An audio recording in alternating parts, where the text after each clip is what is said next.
नमस्कार, मैं हूं संजय शर्मा। आप देख रहे हैं 4 PM न्यूज नेटवर्क। अभय द्विवेदी जी के संग रोज शो करता हूं। आज का शो जरा कुछ अलग हटके है। कुछ इतिहास के पन्नों में भी मैंने बातचीत करी है। दरअसल संभल में एक तस्वीर सामने आई। वहां के विवादित सीओ है, वो हनुमान जी की गदा लेकर चल रहे हैं। पीछे पीछे धार्मिक जरूर चल रहा है। तो मैंने ट्वीट भी किया। आप मेरा ये ट्वीट का स्क्रीनशॉट देख रहे हैं। हाँ, एक रिक्वेस्ट ये है कि मेरे जरा ट्विटर पे आप लोग थोड़ा इसको सब्सक्राइब कर लीजिए, क्योंकि जो ट्वीट अब एक्स हो गया है ट्विटर, वो मेरे सब्सक्राइबर 52,000 से आगे नहीं जाने देता। जैसे ही आगे जाते हैं, कम कर देता है। उसको लगता है कि मैं सरकार से अगर सवाल पूछ रहा हूँ तो मेरे फॉलोअर ज़्यादा नहीं होना चाहिए। तो ये मेरा ट्विटर अकाउंट दिख रहा है। अगर उचित समझे तो आप इसको सब्सक्राइब करिएगा। बहुत सारी बढ़िया खबरें यहाँ मिलती रहती हैं। तो मैंने उस ट्विटर पर लिखा कि ये क्या सीन है? एक यूनिफ़ॉर्म पहना हुआ सीईओ, जिसका काम है लॉ एंड ऑर्डर मेंटेन करना, वो गदा लेके चल रहा है। और मैंने फिर ट्वीट भी किया, एक्स एक्स पे भी लिखा कि कुछ दिनों बाद ये मैंने अभय जी भी थी पूछा कि अभय जी, कुछ दिनों बाद ऐसा हो जाएगा कि जो जिले के डीएम एसपी हैं, उनके लिए पहली शर्त हो जाएगी कि जो गोमूत्र पी सकता है वो जिले का डीएम एसपी हो जाएगा। जो कांवड़ियों पे और धार्मिक लोगों पे पुष्प वर्षा कर सकता है, वो डीजीपी चीफ सेक्रेटरी बनाया जाएगा। क्या ये उचित है? क्या किसी भी देश में यूनिफॉर्म पहनने वाले व्यक्ति को ये शोभा देता है? और फिर हमने इतिहास के पन्नों से जुड़ते-जुड़ते बातें करी कि मोहन भागवत कौन-सा खेल खेलने जा रहे हैं और क्या कारण है मोदी अब योगी के दुश्मनों को बुला के चाय पिला रहे हैं। बहुत शानदार बातचीत, बहुत सारगर्भित बातचीत। आपसे रिक्वेस्ट है, चैनल को सब्सक्राइब करिएगा, जॉइन करिएगा। चलते हैं अभय दुबे जी के पास। 4 PM न्यूज नेटवर्क में स्वागत है अभय दुबे जी आपका। हम लोग कई बार शो करते थे तो ये क्लाइंट कहते थे कि मणिपुर का माँ भी नहीं निकलता प्रधानमंत्री जी के मुंह से। तो वास्तव में वो मणिपुर के नाम से डर जाते हैं, मणिपुर का माँ भी नहीं बोलना चाहते। लेकिन आज उन्होंने मणिपुर का नाम लिया। अपने ट्विटर में, अपने एक्स पे उन्होंने मणिपुर का नाम लिया। नाम इसलिए लिया कि मणिपुर के मुख्यमंत्री का जन्मदिन था, तो उन्होंने बधाई दी। अब सोशल मीडिया पे लोग ट्रोल कर रहे हैं कि चलो मणिपुर के नाम मुख्यमंत्री के जन्मदिन के बहाने ही सही, मणिपुर का माँ तो निकला। निहाल सिंह राठौर हैं लोक गायिका, उन्होंने कहा है कि प्रधानमंत्री शुक्रिया आपका, कम से कम आपके मणिपुर का माँ तो नहीं निकला आपके मुँह से। प्रधानमंत्री ऐसा मौका क्यों दे रहे हैं? लोग इतनी मजाक उड़ाएँगे उनका। देखिए, मुझे तो लगता है कि जन्मदिन की इस बधाई के पीछे एक छिपा हुआ संदेश है। और वो संदेश ये है कि आप अपने जन्मदिन की बधाई लीजिए, जन्मदिन का उत्सव मनाइए। ये आपको मणिपुर के सवाल पर क्षमा मांगने की कोई आवश्यकता नहीं थी, क्योंकि ये क्षमा मांगना किसी भी प्रशासनिक विफलता के कारण, किसी नीतिगत विफलता के कारण, किसी गड़बड़ी के कारण, पहली बात तो ये है कि नरेंद्र मोदी और भारतीय जनता पार्टी की संस्कृति के विपरीत है। वो कभी किसी बात पर क्षमा नहीं मांगते। उनके यहाँ कभी कोई इस्तीफा नहीं देता। आप देखिए, कभी किसी ने कोई इस्तीफा दिया है? कभी नहीं। कोई क्षमा नहीं मांगता किसी भी बात के ऊपर। ये वो लोग हैं जो चुपचाप निजी बातचीत में तो मान लेते हैं कि हमसे गलती हो गई, लेकिन कहते हैं कि इसको हम ठीक नहीं करेंगे। जो बोल दिया सो बोल दिया। हाँ, और ये पिछले 10 साल से चल रहा है लगातार। मैं इसके उदाहरण भी पेश कर चुका हूं। आपके दर्शकों के लिए बात ताजा हो जाए, आपको याद होगा कि पूना फिल्म इंस्टीट्यूट के जो पूना फिल्म इंस्टीट्यूट का इंचार्ज जिन्हें बनाया गया था, जिन्होंने महाभारत में युधिष्ठिर का रोल किया था, उनके खिलाफ जब छात्रों ने आंदोलन किया तो उन छात्रों को बुलाकर अरुण जेटली ने, जो उसको सूचना प्रसारण मंत्री थे, उनको अलग से दिल्ली में मिले और कहा कि हम मानते हैं कि हमसे गलती हो गई, लेकिन हम इसको बदलेंगे नहीं। बिल्कुल इस मामले में उनका स्पष्ट है। जब उन्होंने किसानों के 3 कानून भी बदले, उनको वापस लिया, तब भी नरेंद्र मोदी ने यही कहा था कि हम आपको समझाने में असमर्थ रहे, हमारे कानून तो ठीक ही थे, हमारी तपस्या में कमी रह गई, हम आपको अपनी बात समझा नहीं पाए, हमारे कानूनों में कोई कमी नहीं थी। यही कहा था नरेंद्र मोदी। गलती कभी नहीं स्वीकार करते। अच्छा, अब बीरेंद्र सिंह ने अपनी गलती स्वीकार कर ली, तो ये चीज नरेंद्र मोदी को थोड़ी सी नापसंद आई होगी। तो खुल के तो वो कह नहीं सकते कि आपको गलती स्वीकार करना है, कि क्या जरूरत थी। इसलिए मुझे लगता है कि इस जन्मदिन की बधाई के अंदर एक ही संदेश छिपा हुआ है कि ये आप गलती स्वीकार करना छोड़िए, जन्मदिन का जश्न मनाइए और मणिपुर में जो हो रहा है वो होने दीजिए, क्योंकि यही हमारा प्रोजेक्ट है। मणिपुर में जो हो रहा है वो राष्ट्रीय स्वयंसेवक संघ का हिंदुत्ववादी प्रोजेक्ट है। आपने संघ की बात कही थी। हाँ, बिल्कुल देखिए, आपने संघ की बात की तो मुझे मोहन भागवत जी और केजरीवाल नजर आ गए। केजरीवाल पता नहीं दिमाग कहाँ से निकाल के लाते हैं। उन्होंने सीधा-सीधा मोहन भागवत को चिट्ठी लिख दी। कि सुना है कि आप संघ कह रहा है बीजेपी के लोगों को वोट दो, बीजेपी को वोट दो। उन्होंने 2-3 बिंदुओं पे चिट्ठी लिखी और चिट्ठी बड़ी बवाल मची हुई है, वायरल हो रही है। क्या लगता है इस चिट्ठी का क्या असर होगा? कुछ असर होगा, केवल सनसनी फैलाई है केजरीवाल ने या सही जगह चोट करी है, बीजेपी के एक चरित्र को सामने लाने की बात की है? आपको क्या लगता है ये चिट्ठी राजनीति के पीछे का खेल क्या है? देखिए, पहली बात तो ये है, केजरीवाल ने मोहन भागवत को पहली बार चिट्ठी नहीं लिखी।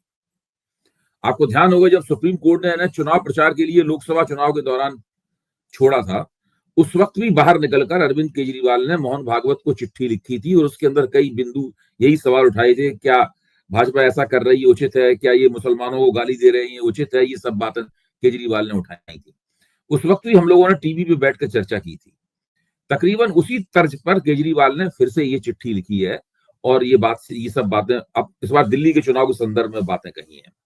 दरअसल अरविंद केजरीवाल बहुत ही जबरदस्त किस्म के रणनीतिक मानस के धनी है।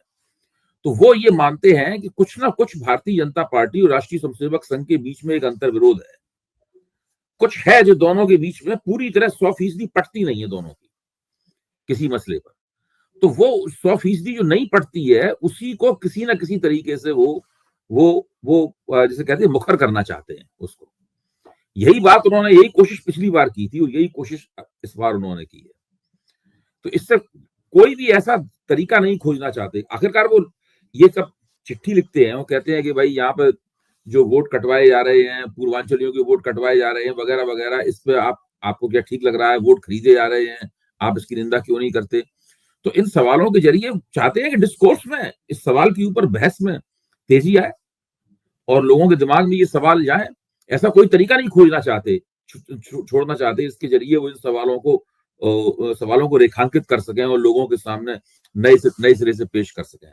क्योंकि जितने बार ये सवाल पूछे जाएंगे, जितने बार इन सवालों के ऊपर चर्चा होगी, कभी तब जबकि उनके अलग से प्रेस कॉन्फ्रेंस करें, कभी तब जब वो मोहन भागवत को पत्र लिखें, या आप बीजेपी की तरफ से जब इसका जवाब आएगा तब फिर इस सवाल के ऊपर चर्चा होगी। तो ये तो इस पूरे मसले को डिस्कोर्स में रखने, बहस में रखने की भी एक बड़ी अच्छी रणनीति है। दूसरे, ये भारतीय जनता पार्टी के जो हथकंडे हैं उन्हें भारतीय जनता पार्टी के गले में ही तोक की तरह पहनाने की कोशिश भी है कि भाई आपके जो विचारधारात्मक प्रमुख हैं, हम उन्हीं के सामने ये सवाल रखेंगे, जो आप कर रहे हैं उसी को हम उनके सामने रखेंगे कि ये आपकी ही संतान पार्टी के लोग ये कर रहे हैं, आपका इस बारे में क्या ख्याल है, आप इसके बारे में कुछ क्यों नहीं करते। दूसरे, अरविंद केजरीवाल को इस बात का भी एहसास है कि सब तरह के लोग राष्ट्रीय स्वयंसेवक संघ के अनुशासन से बंधे हुए नहीं है। हिंदुत्ववादियों की कई किस्में हैं, वो सब इनके स्वयंसेवक नहीं है, सब इनके साथ शाखा में नहीं जाते, सब इनका आदेश नहीं पालन करते, सब प्रचारकों के अधीन काम नहीं करते। तो तरह तरह के ऐसे हिंदुत्ववादी भी हैं जो राष्ट्रीय स्वयंसेवक संघ के दायरे में नहीं है। तो वो सब तरह के बुझाते, इन सबके बीच के जो अंतर्विरोध हैं वो अपने आप में स्पष्ट होकर सामने आए और मुखर हों, ताकि इनकी कतारों के अंदर थोड़ी दिक्कत पैदा हो, थोड़ी आपसी टकराव आए। मुझे तो लगता है कि उनकी कोशिश ये है। दूसरी तरफ मोहन भागवत की तरफ से की समस्या क्या है? मोहन भागवत की समस्या यह है कि उन्होंने पिछले 10 साल से लगातार उनकी ही पार्टी सत्ता में है और वो भी सत्ता का सुख भोग रहे हैं। इसमें ये तो उन्हें साफ दिखाई पड़ रहा है कि पूरा जो सार्वजनिक विमर्श है वो हिंदुत्ववादी हो गया है, चाहे वामपंथी हो, चाहे धर्म दक्षिणपंथी हो, चाहे कठोर दक्षिणपंथी हो, कोई भी हो, वो सब उसी हिंदुत्ववादी विमर्श के दायरे में ही सारी चर्चा, सारा बहस, सारा जवाब सवाल सब उसी के अंदर होता है, सारी काटमास उसी के अंदर हो रही है। अब उनके सामने समस्या ये है कि सब लोगों को वो अपनी लाइन के मुताबिक अनुशासित कैसे करें, हिंदुत्व की हर तरह की राजनीति के सुपर सरपंच कैसे बने, सबसे बड़े एकमात्र सरपंच कैसे बने, सबको कैसे अनुशासित करें, ये भी उनके सामने एक समस्या है। तो ये समस्या ही बार बार तरह तरह की दिक्कतों को जन्म देती है। उन्हें लगता है कि लोग हमारी बात नहीं मान रहे। भाई उन्होंने वक्तव्य दिया तो उसके बाद में फिर ऑर्गेनाइजर में लेख छप गया, उसकी सफाई दी गई, ये लेख तो उनके वक्तव्य देने से पहले लिखा गया था। अच्छा, सवाल इस बात का है, क्या मोहन भागवत के दिमाग में ये बात थी तो किसी को पता नहीं था क्या? मोहन भागवत तो इससे काफी पहले वो कह चुके थे कि हर मस्जिद के नीचे शिवलिंग क्यों देखना, वो तो 2 साल पहले ये बात कह चुके थे, वो बात तो पता थी लोगों को। उससे पहले तो ये लेख नहीं लिखा गया था। फिर ये भी एक देखने वाली बात है कि मोहन भागवत के वक्तव्य के बाद में योगी आदित्यनाथ ने एक वक्तव्य दिया है। इसमें उन्होंने साफ तौर पर कहा, योगी आदित्यनाथ ने, कि ये हिंदुओं के मंदिर लगातार तोड़े जाते रहे हैं और इस प्रकार का जो आध्यात्मिक अन्याय हुआ है उसको सहते हुए हम कोई भौतिक विकास नहीं कर सकते। भाई उन्होंने ये वक्तव्य दिया है, तो उसको आप कैसे कहेंगे कि उनकी तारीख से पहले नहीं दिया गया वक्तव्य? उन्होंने वक्तव्य दिया उसकी तारीख से पहले नहीं, उसकी तारीख के बाद ही उन्होंने वक्तव्य दिया है। तो ये सब देखिए बिल्कुल बेकार की बातें हैं। मोहन भागवत ने जो कहा है वो बहुत सारे लोगों को पसंद नहीं आया और वो तरह तरह से उसकी अभिव्यक्तियां कर रहे हैं। ये बात सही है कि 5 जन में एक लेख छपवा के हाल ही में उस पूरे वक्तव्य को जो ऑर्गेनाइजर में वक्तव्य छपा था उसकी लीपापोती की गई है। लेकिन ये सवाल तो रह ही जाएगा कि संभल में जो हो रहा है उसको मोहन भागवत स्पष्ट रूप से रोकने के लिए क्यों नहीं कहते? योगी आदित्यनाथ अगर योगी आदित्यनाथ का हाथ आपकी पीठ पे है तो आप उससे क्यों नहीं कहते कि संभल में हो रहा है इसको बंद कीजिए? इसका मतलब योगी आदित्यनाथ ने भी तो कहा है भाई ये आप ऐसा नहीं कर सकते, हम तो लगातार टूटे हुए मंदिरों की खोज करते रहेंगे। सही बात है। तो वो खुद ही मोहन भागवत की बात को मानने से इनकार कर रहे हैं। अभय जी, एक फोटो वायरल हो रहा है। संभल में एक यात्रा निकाली जा रही है, धार्मिक यात्रा, और जो वहाँ के विवादित सीओ हैं अनुज चौधरी, वो हाथ में गदा लेकर यूनिफॉर्म में चल रहे हैं। यूनिफॉर्म में हाँ, पढ़िए मैंने एक व्यंग्यात्मक भाषा में अपने ट्वीट पर लिखा है, मैं वो दर्शकों को ट्वीट अपना दिखा भी रहा हूँ स्क्रीन पे। मैंने वो मतलब मुझे वो बड़ा अजीब-सा लगा। मैंने लिखा कि संभल में यात्रा निकल रही है, विवादित सीओ गदा लेकर चल रहे हैं। अब समय आ गया जब डीएम और एसपी को आदेश दिया जाए कि वो नंगे पैर गदा लेकर चलेंगे, तभी उनको जिले में तैनाती मिलेगी। सभी अफसर छतों से, हेलीकॉप्टर से कांवड़ियों पर पुष्प वर्षा करेंगे। कोई भी कांवड़िया कुछ भी करे उसके खिलाफ कोई कार्रवाई नहीं की जाएगी। जो अफसर खाली पेट गोमूत्र पिएंगे उनको चीफ सेक्रेटरी और डीजीपी बनाने की अतिरिक्त योग्यता मानी जाएगी उनकी। वो मंत्री बनाए जाएंगे जो शराब ना पीते हो और अय्याशी भी ना करते हो। लिखा मैंने व्यंग में है, लेकिन ये बात अब चर्चा का विषय बन गई है। एक सीईओ बताइए जिसके पास जिम्मेदारी है, वो यूनिफॉर्म में गदा लेके चल रहा है। आपने देखा होगा जो मौजूदा डीजीपी हैं प्रशांत कुमार जी, जब एडीजी थे तो ये हेलीकॉप्टर से कांवड़ियों पे पुष्प वर्षा कर रहे थे। तो अगर कांवड़िए अपने धार्मिक प्रायोजन के लिए जा रहे हैं, तो हज कमेटी में जाने वाले लोग, हज करने वाले लोग जब जाएंगे, तो क्या उत्तर प्रदेश के एडीजीपी या डीजी या आईजी उनके ऊपर पुष्प वर्षा करेंगे? एक जिले के डीएम एसपी कांवड़ियों के पैर गर्म पानी से धो रहे थे। बरेली का वाक्य याद होगा, जब कांवड़ियों के पास से तमंचे निकले थे, दंगा होते था। और मैं किसी की धार्मिक उस पे सवाल नहीं उठा रहा, लेकिन कांवड़ में कौन-कौन लोग होते हैं हम सब जानते हैं। किसी मंत्री का, किसी अंबानी अडानी का, किसी उद्योगपति का बेटा नहीं जाता कांवड़ लेकर। लेकिन यूनिफॉर्म में इस हद तक अगर अफसर उतर आएंगे, तो ये एक देश में खौफनाक माहौल नहीं, अफसर भी अब ये करने लगेंगे। संजय जी, चूंकि आपने सवाल पूछा है और आप मुझसे इसका जवाब चाहते हैं, तो मैं आपसे अपील करूंगा कि आप 90 के दशक की शुरुआत याद करें। मैं उस वक्त पत्रकारिता में सक्रिय था और मुझे एक एक घटना अच्छी तरीके से याद है। उस वक्त मुलायम सिंह यादव उत्तर प्रदेश के मुख्यमंत्री थे और उनका कहना यह था, और कारसेवक उत्तर प्रदेश के ऊपर टिड्डी दल की तरह हमला कर रहे थे।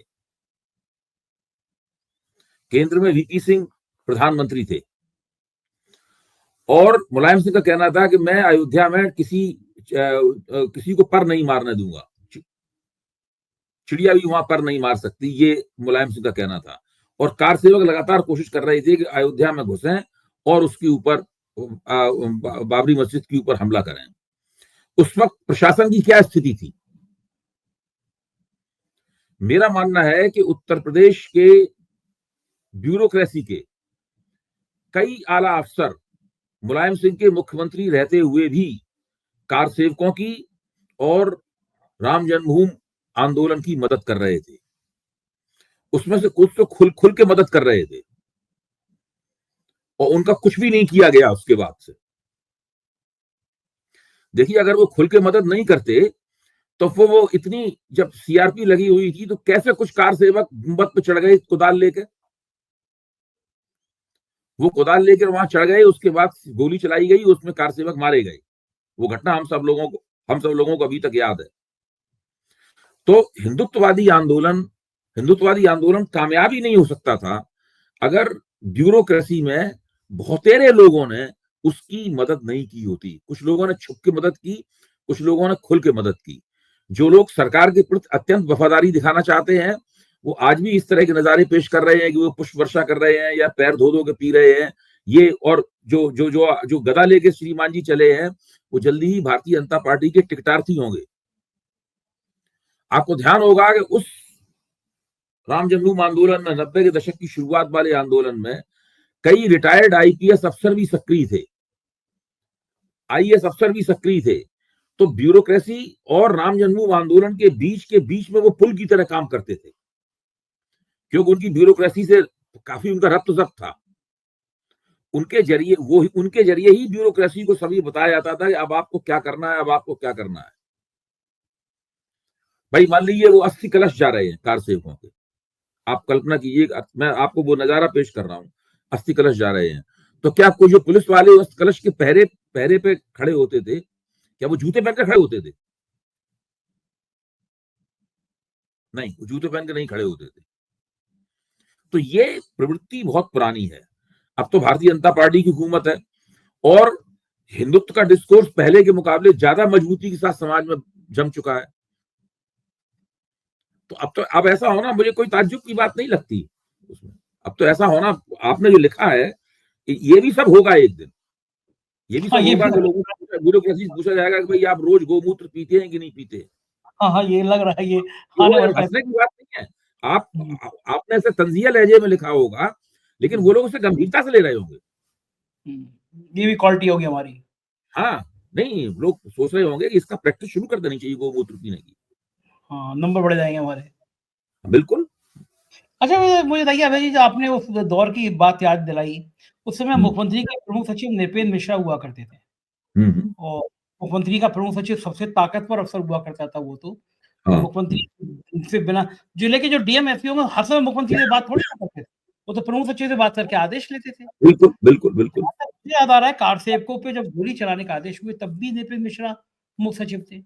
एक अयोध्या में कार, तो बात जब देखिए, आपको तो ये पता ही है कि नरेंद्र मोदी ने प्रधानमंत्री बनने के बाद में संसद में जो पहला कानून बदला या बनाया, वो नृपेंद्र मिश्रा को एक्सटेंशन देने के लिए था। भाई नृपेंद्र मिश्रा तो नरेंद्र मोदी की सरकार और प्रशासन के लिए बहुत महत्वपूर्ण रहे हैं। भाई उनके प्रधानमंत्री दफ्तर के पूरे सर्वे सर्वा नृपेंद्र मिश्रा रहे लंबे अरसे तक, जब प्रधानमंत्री ने शपथ ली उसके बाद में। उसके बाद राम मंदिर जब बना तो राम मंदिर बनाने में भी नृपेंद्र मिश्रा की भूमिका हम सब लोगों को पता है। उनके बेटे को टिकट भी मिला, मेरा सवाल ये था अभय जी कि जो गोली चलाने के लिए सीधे तौर पर जिम्मेदार था मुख्यमंत्री मुलायम सिंह के टाइम में, वो आदमी राम जन्मभूमि समिति का अध्यक्ष बना दिया जाता है। फिर जमीन इसकी जांच करने की जरूरत है कि वो जिम्मेदार थे या गोली चलवाना भी उनके ऊपर गोली चलवाना भी हिंदुत्ववादी एजेंडे का अंग हो सकता है। हाँ, ये हो सकता है कि प्लानिंग रही हो कुछ भी। देखिए, ये सब चीजें, इन सब चीजों का रहस्य, यही मैं कहना भी चाहता था, इन सब चीजों का रहस्य क्या है, ये गोली क्यों चलाई गई, फिर गोली कितनी चलाई गई, कितने लोग मारे गए, कितनी, सब पहले से कितना तय था, क्या होगा क्या नहीं होगा। इस तरह की बहुत सारी घटनाएं ऐसी होती हैं। अब मुलायम सिंह जी तो मुख्यमंत्री थे, वो बहुत बड़े संघर्ष में फंसे हुए थे मुलायम सिंह जी उस वक्त। मैंने तो उस पूरी घटनाक्रम पे किताब भी लिखी है, और उस पूरे घटनाक्रम पे मधुलिमई ने भी एक किताब लिखी है। मधुलिमई किताब का शीर्षक है वीपी से पीवी तक। पीवी मतलब पीवी नरसिंह राव। अच्छा, वीपी से पीवी तक, ओके। हाँ, वीपी से पीवी तक, ये उन्होंने किताब भी लिखी है। हाँ, मधुलिमई ने, हिंदी में भी किताब है उनकी, मैंने हिंदी में पढ़ी है किताब ये। और मैंने अपनी पुस्तक में, मैं आपको बता रहा हूँ, देखिए राम जन्मभूमि आंदोलन जो था, उसमें पुस्तक का नाम क्या है जिसमें आपने ये सब लिखा है? इसका पुस्तक का नाम क्या है आपकी इस वाली का? मैंने मुलायम सिंह यादव के ऊपर ही एक पुस्तक लिखी है। मुलायम सिंह यादव एक राजनीतिक अध्ययन, उसमें बहुत ही विस्तार से उस तरह की उस तमाम घटनाओं का जिक्र है, और उन घटनाओं में उल्लेख मैंने मधुलिमई की पुस्तक का भी किया है। अच्छा, वीपी से ओके। पीवी तक। हाँ। अच्छा, लेकिन मेरे को एक बात समझ में नहीं आती कि जब तकदीर इतनी अच्छी है नितिन जी की वो मुलायम सिंह की सबसे करम खासम-खास, प्रधानमंत्री के खासम-खास, अब राम जन्मभूमि मंदिर राम मंदिर बनाने का सब ठेका भी उनको दे दिया गया कि आप ही बनाइए। तो यानी मतलब भगवान राम बड़ी कृपा होगी मुझसे मैं एक सज्जन जो कह रहे थे वो कहते थे कि भई बिना भगवान की मर्ज़ी के पत्ता भी नहीं हिलता। तो मुझे लगा नृपेंद्र मिश्रा जी के तो डायरेक्ट कनेक्शन हो गया होगा, मंदिर बनवा रहे हैं वो। लेकिन बेटा चुनाव हार गया। ये भगवान जी का कनेक्शन कुछ गड़बड़ हो गया था नृपेंद्र मिश्रा के साथ, वरना बेटा क्यों हार जाता? जब नरेंद्र मोदी को भगवान विष्णु का अवतार घोषित किया गया, हुँ। तो अगर वो अवतार घोषित करने से भगवान खुश होते, तो उत्तर प्रदेश में फिर ये समाजवादी पार्टी को 37 सीटें कैसे मिलती? हाँ, अयोध्या भी क्यों हार जाते? अयोध्या भी क्यों हार जाते? तो कुछ ना कुछ तो इन लोगों ने गड़बड़ की है ना। तो उस गड़बड़ हाँ, का राम ईश्वर ने उनका दंड भी दिया है गड़बड़ का। क्योंकि हाँ, जब क्योंकि पहला संसद का अधिवेशन हुआ था और जब विपक्ष के लोग राहुल गांधी और महुआ मोइत्रा ये सब लोग भिगो-भिगो के नरेंद्र मोदी को मार रहे थे, भिगो-भिगो के दे रहे थे, उस वक़्त नरेंद्र मोदी तो बैठे हुए थे ना, उनके मुँह पे ही सारी बातें कही जा रही थी। हाँ, अच्छा ये अयोध्या का बड़ा मुद्दा हुआ। मैं तो उन्होंने कश्मीर खड़े का होके दावा नहीं किया नरेंद्र मुझे तो लग रहा था कि खड़े होके दावा ना कर दें कि नहीं-नहीं आप गलत कह रहे हैं, मैं ही साबित करूँगा कि मैं ही नॉन बायोलॉजिकल हूँ। हाँ, ये वो तो मेरी मैं सीटें कम हो गई ये मेरी सीटें कम हो गई इससे गलतफ़हमी मत रहिए। हाँ। अच्छा अभी अयोध्या बड़ा हमने अपना अवतारी रूप दिखाया नहीं है। दिखाया नहीं है। अयोध्या में बड़ा वो मामला हर जगह रहा। मैं कश्मीर के चुनाव में कवर करने गया तो एक हयात जी हैं नेशनल कॉन्फ्रेंस की जो बहुत फायर ब्रांड स्पोक्स पर्सन है, वो भी मुझसे इंटरव्यू कह रही हैं कि आपकी अयोध्या ने तो पूरे देश को संदेश दे दिया। अयोध्या इनका बड़ा नाजुक पॉइंट हो गया, अयोध्या चुनाव हारना। इसीलिए मिल्कीपुर का चुनाव किसी न किसी साजिश से टाला जा रहा है कि अयोध्या की एक विधानसभा अभी है, अभी तक नहीं हो पाया। हाँ, जी, नहीं हो पाया। एक दूसरा ठीक है। मुद्दा पॉलिटिकल बड़ा खड़ा हाँ, हो रहा है उत्तर हुँ, प्रदेश में। अनुप्रिया पटेल के पति हैं आशीष पटेल, हमने ज़िक्र भी किया था कल। एक मामले में साहब फँस गए मंत्री जी। आरोप है कि करोड़ों रुपए डील करके प्रमोशन की जगह डायरेक्ट नई भर्ती से प्रमोशन कर दिया गया। इस तरह के आरोप हुँ, लगे हैं। हुँ, अनुप्रिया पटेल ने योगी को चिट्ठी लिखी थी, योगी जी ने निपटा दिया, एसटीएफ को जाँच दे दी गई। इसके बाद पिछड़ों की राजनीति शुरू हुई। वो कुर्मी बिरादरी से आते हैं, बड़ा उनने गुस्से वाला पोस्ट लिखी, विधायक को मत हाँ, समझना, जिसको थप्पड़ मारा गया था, मैं तो उसको उस तरह का आदमी नहीं हूँ, उस तरह का धमकाने वाला। कल उन्हें मंत्री जी ने फेसबुक पे लिख दिया। लेकिन इसी बीच में उत्तर प्रदेश की राजनीति फिर सक्रिय हो गई। जब मंत्री अनुप्रिया पटेल के पति का अपमान कह लीजिए, जाँच कह लीजिए, एसटीएफ का इन्वॉल्वमेंट कह लीजिए, कुर्मी समाज जिस समय गुस्से में आया, उसी समय तस्वीर सामने आई कि ओपी राजभर अपने बेटे के साथ प्रधानमंत्री के संग चाय पी रहे हैं। लोगों ने कहा ये अचानक ओपी राजभर मोदी जी के पास कैसे पहुँच गए? कहाँ तो ये पिछड़ों को लेकर उत्तर प्रदेश में योगी के खिलाफ सौगार्दी और राजभर पहुँच गए वहाँ। तब तक मोदी जी के विरोधी माने जाने वाले रायबरेली से जो चुनाव लड़े थे गांधी परिवार के खिलाफ, मंत्री हैं दिनेश प्रताप सिंह। योगी जी की वहाँ की जो विधायिका अदिति सिंह वो उनको प्रिय हैं, लेकिन अदिति और दिनेश के 36 के आंकड़े हैं। फ़ोटो आ गए कि दिनेश जी को प्रधानमंत्री जी चाय पिला रहे हैं परिवार सहित। यानी ये जो योगी के विरोधी हैं, पिछले 48-72 घंटे में मोदी जी ने इन सबको चाय पे आमंत्रित कर लिया। क्या माना जाए उत्तर प्रदेश में जो शांत पड़ा था माहौल, राजनीति शांत हो गई थी, संभल के बाद जिस तरह एक्टिव हो रहे हैं योगी आदित्यनाथ, कोई दिल्ली दरबार फिर साजिश कर रहा है योगी का सिंहासन डुलाने की, कि अगर ऐसे ही हिंदुत्व पे काम करते रहे तो हमारा सिंहासन खतरे में ना आ जाए। देखिए आपकी बात सुन के मेरा एक आपसे एक जिज्ञासा हो रही है, मैं आपसे पूछूं कि नरेंद्र मोदी के साथ चाय पीने के लिए किस तरह की पात्रता आवश्यक है? योगी का विरोध। जैसे मैं अगर चाहूँ कि मैं भाई प्रधानमंत्री नरेंद्र मोदी के साथ चाय पान करूँ, भाई मैं एक पुराना पत्रकार हूँ, मैं सोशल साइंटिस्ट भी हूँ, लोग मुझे जानते भी हैं और अभी भी पूरी दुनिया पत्रकारिता के क्षेत्र में सक्रिय हूँ। पूरी मैं पूरी कहीं दुनिया चला जानती जाता हूँ, लोग कम से कम पहचान लेते हैं, कुछ आवाज़ सुन के पहचान लेते हैं, कुछ चेहरा सुन के पहचान लेते हैं। तो अगर मैं देश के प्रधानमंत्री के साथ में एक 10 मिनट गुज़ारना चाहूँ और मैं उनसे अगर अपॉइंटमेंट लूँ, उनसे कहें भाई कि भई प्रार्थना भेजूँ उनके यहाँ कि मैं आपके साथ 1 कप चाय पीना चाहता हूँ। अगर आप अपने यहाँ ना बुलाना चाहें तो मेरे यहाँ आ जाइए, मैं आपको चाय पिलाऊँगा। मैं तो उनके साथ चाय पीना चाहूँ। तो आप बताइए क्या मुझे अपॉइंटमेंट मिलेगा? नहीं मिलेगा, बिल्कुल नहीं नहीं मिलेगा। मिलेगा, किसी कीमत पे नहीं मिलेगा। मेरे ख्याल से मैं वर्षों कोशिश करता रहा हूँ तब भी मुझे अपॉइंटमेंट नहीं मिला। हुँ, भारतीय जनता पार्टी के एक राष्ट्रीय प्रवक्ता थे, जिनको 2014 में ही राष्ट्रीय प्रवक्ता बना दिया गया था। तो राष्ट्रीय प्रवक्ता बनाने के बाद में एक बार नरेंद्र मोदी एक सार्वजनिक कार्यक्रम में, यहाँ कई लोग शामिल थे, काफी लोग थे, और मोदी जी भी गए हुए थे, तो वहां वो मोदी जी के पास मौका निकाल के गए और उसने कहा कि मैं आपसे 5 मिनट के लिए मिलना चाहता हूँ। मोदी जी का ठीक है, आप वो बता दीजिए, समय आपको मिल जाएगा। उसके बाद 2 वर्ष बाद मुझे मिले, वो बोले मुझे आज तक मोदी जी से मिलने का टाइम नहीं मिला। अच्छा, अब आप सोचिए कि मोदी जी से जो ना मेरे जैसा व्यक्ति मिल सकता है, मैं तो भाजपा का खैर आलोचक माना जाता हूं, लेकिन जो भारतीय जनता पार्टी के राष्ट्रीय प्रवक्ता थे, उनको भी 2 वर्ष तक मोदी जी से मिलने का टाइम नहीं मिला। मुझे अच्छी तरह याद है कि 2015 का जब दिल्ली विधानसभा का चुनाव हो रहा था, उस वक्त दिल्ली भाजपा के एक सबसे बड़े नेता ने, जो टीवी बहस में मेरे साथ शामिल थे, उन्होंने बीच में चायपान के वक्त कहा कि मोदी किसी से नहीं मिलता, वो उसी से मिलता है जिससे मिलना चाहता है। आप समझ रहे हैं कि मैं कहां ले जाना चाहता हूं बात को? देखो ठीक बात है। मोदी जी से ना मैं चाय पी सकता हूं, ना उनके साथ आप चाय पी सकते हैं, ना पार्टी में उनके जो वफादार सिपहसालार हैं वो मोदी चाय पी सकते हैं। मोदी जी उसी के साथ चाय पीते हैं जिससे वो चाय पीना चाहते हैं। तो अगर उन्होंने ओम प्रकाश राजभर और उनके बेटे के साथ चाय पी है, अगर दिनेश प्रताप सिंह और उनके परिवार के साथ चाय पी है, तो उसके पीछे एक राजनीतिक मकसद है, ये मैं कहना चाहता हूं। तो मकसद तो साफ है कि जो योगी के विरोधी हैं वो मोदी के उनकी एंट्री है। वो तो देखिए, वो तो पूरे दोनों गुट खुले हुए हैं एकदम सामने। इसके पीछे चूंकि नरेंद्र मोदी और अमित शाह योगी आदित्यनाथ को हटा नहीं पाए अभी तक, राजनीतिक परिस्थितियों के कारण, ऐसा उन्हें, मुझे नहीं लगा कि उन्हें लगा शायद रखे रहने, हटाने से ज्यादा दिक्कत पैदा होगी, हटा नहीं पाए, इसलिए इस बात पे थोड़ी सी धूल पड़ गई है।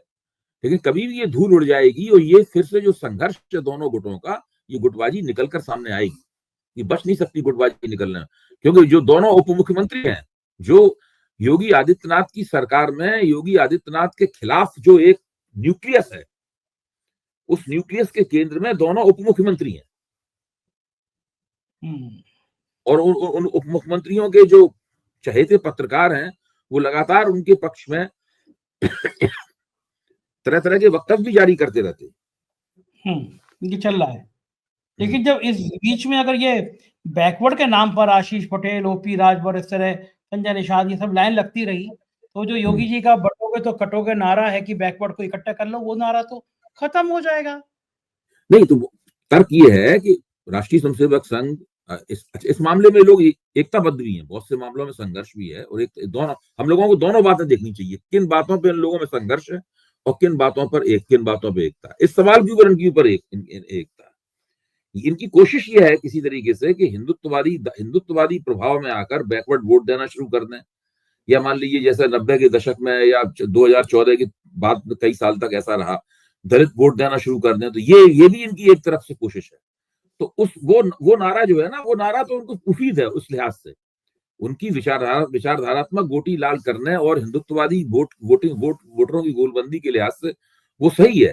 लेकिन दूसरे तमाम मुद्दों पर जो उत्तर प्रदेश सरकार में जो आदित्यनाथ विरोधी लॉबी है, आप देखिए ना, आप जब भारतीय जनता पार्टी के राउज एवेन्यू दीनदयाल उपाध्याय मार्ग स्थित दफ्तर में ये लोग जाते हैं, तो वो कौन लोग हैं जिनका स्वागत करते हैं,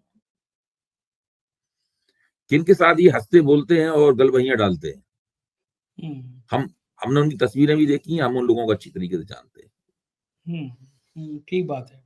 हाँ, और फिर मोदी जी किनके साथ चाय पीते हैं, तो आदित्यनाथ जी और उनके, वो बिल्कुल मामला साफ है। हाँ, यानी इसका मतलब एक नए सिरे से यूपी की राजनीति को नए एंगल से हवा दी जा रही है योगी को कमजोर करने के लिए। बहुत बहुत शुक्रिया अभय जी, आपने इतना समय दिया, हमने बातचीत की, आभार। ये थे अभय दुबे जी, और मुझे यकीन है ये बातचीत आपको पसंद आई होगी। मुझे बताते रहिएगा कि मैं सही बात कर रहा हूँ या नहीं कर रहा हूँ। आपका प्यार बहुत महत्वपूर्ण है। पुनः आपको नए साल की हार्दिक शुभकामनाएं।